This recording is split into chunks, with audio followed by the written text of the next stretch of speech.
नमस्कार, मैं हूं अंजलि राउत और आप देख रहे हैं खोजी नारात्मक। तो चला आज के बुलेटिन का। भाजपा 21 से 31 मई के बीच देश के सभी जिलों में अहिल्याबाई होलकर की 300वीं जयंती मना रही है। जयंती को लेकर राज्य मंत्री मधु भट्ट का कहना है कि उत्तराखंड में भी भाजपा अहिल्याबाई होलकर की 300वीं जयंती मना रही है और 31 मई को मुख्यमंत्री पुष्कर सिंह धामी के आवास पर भव्य कार्यक्रम आयोजित होगा। कार्यक्रम के माध्यम से रानी अहिल्याबाई के माध्यम से लोगों को अवगत किया जाएगा। मुख्यमंत्री पुष्कर सिंह धामी ने देहरादून में विकसित कृषि संकल्प अभियान का शुभारंभ किया। इस मौके पर प्रदेश के कृषि मंत्री गणेश जोशी भी मौजूद रहे। सहसपुर विकासखंड के गुनियाल गांव में शुरू किया गया ये विकसित संकल्प अभियान 29 मई से 12 जून तक प्रदेश में चलेगा। इसमें किसानों को नई तकनीकी एवं सरकारी योजनाओं की जानकारी दी जाएगी, जिसके तहत सरकार किसानों के साथ सीधे संवाद करेगी। इस कार्यक्रम में किसानों के मिले फीडबैक के आधार पर सरकार नवाचार का डॉक्यूमेंटेशन तैयार करेगी। वक्फ संशोधन बिल को लेकर अब केंद्र सरकार के द्वारा सभी प्रदेशों के वक्फ कर्मचारियों को नए बिल के बारे में दिल्ली में ट्रेनिंग दी जा रही है। उत्तराखंड वक्फ बोर्ड के अध्यक्ष शादाब शम्स ने कहा कि नए वक्फ संशोधन बिल को लेकर अब कर्मचारियों को दिल्ली में ट्रेनिंग दी जा रही है, जिसमें कर्मचारियों को वक्फ से संबंधित सभी जानकारी दी जाएगी और इसमें ये भी बताया जाएगा वक्फ की संपत्ति कहाँ है, क्या उसका उपयोग है, वो सब डिजिटल तरीके से अपडेट कराना होगा और हर कोई घर बैठे ये पता लगा पाएगा कि कौन सी वक्फ संपत्ति पर वर्तमान में क्या स्थिति है। ऐसे ही तमाम चीजों को लेकर ट्रेनिंग अहम है।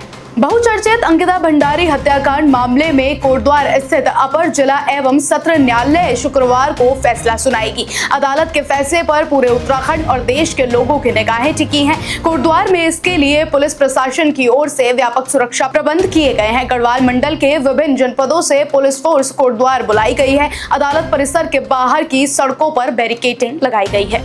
देहरादून के रानी पोखरी थाना क्षेत्र में सूर्यधार रोड भोगपुर पर दो गाड़ियों की आमने सामने हुई टक्कर को लेकर दो पक्षों में जमकर मारपीट हुई। मामला इतना बढ़ गया कि एक पक्ष ने दूसरे पक्ष के ऊपर पत्थरों से हमला करने पर दूसरे पक्ष के चालक द्वारा एक व्यक्ति के ऊपर गाड़ी चढ़ाने का प्रयास किया। मामले की सूचना पर तत्काल थाना रानी पोखरी से पुलिस बल मौके पर पहुंचा। पुलिस ने घटना में शामिल एक स्कॉर्पियो वाहन और वर्ना कार को एमवी एक्ट में सीज किया। साथ ही दोनों पक्षों के 9 व्यक्तियों के खिलाफ कार्रवाई करते हुए उन्हें गिरफ्तार किया गया। अल्मोड़ा जिले के भिकियासैंण के नैलवाल पाली के तोक कनगड़ी में बेटे ने कुल्हाड़ी मारकर बुजुर्ग मां की हत्या कर दी। वारदात के बाद 24 घंटे तक शव घर में ही पड़ा रहा। उसके बाद अंत्येष्टि की गुपचुप तैयारी चल रही थी, तभी राजस्व टीम पहुंची। शव कब्जे में लेकर हत्यारे को गिरफ्तार कर लिया गया।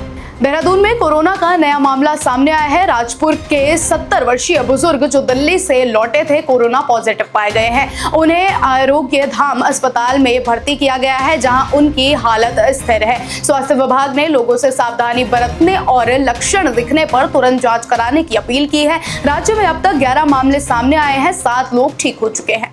देहरादून में गर्मी और बारिश के कारण डेंगू का खतरा बढ़ गया है। स्वास्थ्य विभाग और नगर निगम की टीमें रोकथाम के लिए प्रयासरत है। अब तक 73 मामले सामने आए हैं, जिसमें से 67 मरीज ठीक हो चुके हैं। लोगों से अपील की गई है कि वो जलभराव न होने दें और नियमित सफाई करें ताकि मच्छरों के लार्वा को नष्ट किया जा सके। भारत में रहकर पाकिस्तान के जासूसी का काम करने वाले 3 लोगों को गिरफ्तार किया गया है। देश के अलग अलग जगहों से गिरफ्तार ये आरोपी सरकारी कर्मचारी और इंजीनियर के रूप में कार्यरत थे। राजस्थान से सरकार के एक कर्मचारी को जासूसी के आरोप में गिरफ्तार किया गया है। महाराष्ट्र से भी एक की गिरफ्तारी हुई है। पंजाब के मुक्तसर साहिब में एक पटाखा फैक्ट्री में देर रात भयानक धमाका हुआ, जिसमें 4 मजदूरों की दुखद मौत हो गई और 27 घायल हो गए। घायलों को भटिंडा एम्स में भर्ती कराया गया है। विस्फोट से फैक्ट्री की 2 मंजिलें पूरी तरह से नष्ट हो गई हैं। पुलिस मामले की जांच कर रही है और राहत कार्य जारी है। फैक्ट्री मालिक तरसीम सिंह है। तो ऐसी ही देश दुनिया की बड़ी खबरों के लिए फॉलो करें हमारे चैनल को।